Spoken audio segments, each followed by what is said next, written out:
नमस्कार मंडळी, आपलं स्वागत आहे अनुराधा किचनमध्ये। आज आपण बघणार आहेत माझी भाऊजाई मनीषा हिच्या हातचा ढोकळा। नमस्कार। ढोकळ्यासाठी लागणारे साहित्य, सर्वप्रथम आपण बेसन घेऊया। त्याच्यासाठी लागणारे साहित्य: मोहरी, जिरी, मीठ, साखर, हळद, मिरची आणि कोथिंबीर आणि इनो। सर्वप्रथम आपण बेसन घेऊ। बेसन एकदम व्यवस्थित मिक्स करून घेऊ।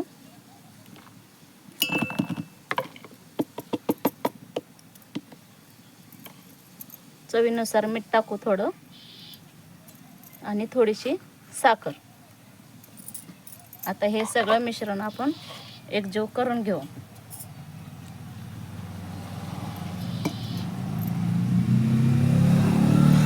बेसन पूर्ण एकजीव झालेला आहे।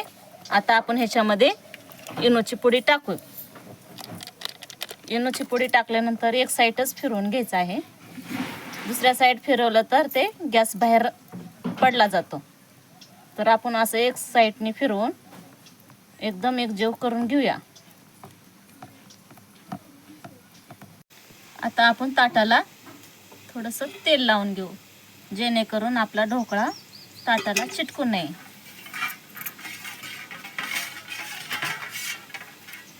असं सर्व बाजूने लावून घ्यायचं। आता हे बेटर केलेलं याच्यामध्ये ओतून घेऊया।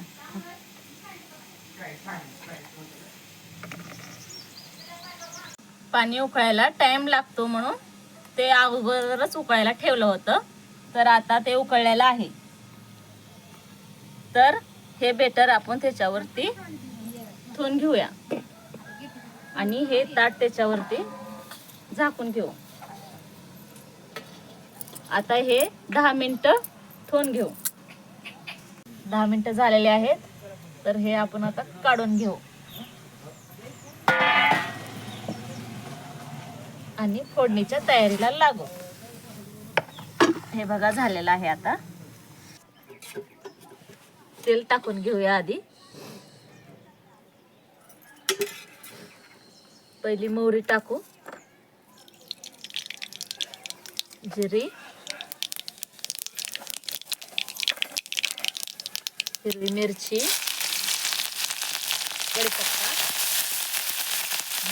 थोडीशी हळद। फोडणी तयार झालेली आहे। तर आपण आता हे ढोकळ्यावरती टाकून घेऊ।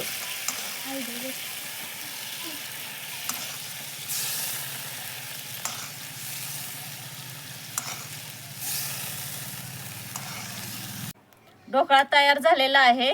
तर हा ढोकळा आता मी वहिनीला चारत आहे। कसा झाला आहे ढोकळा? छान, मस्त। तर तुम्हाला आजची रेसिपी कशी वाटली तुम्ही कमेंटमध्ये सांगा आणि आवडल्यास लाईक सबस्क्राईब करा। धन्यवाद। या खायला, द्या खायला।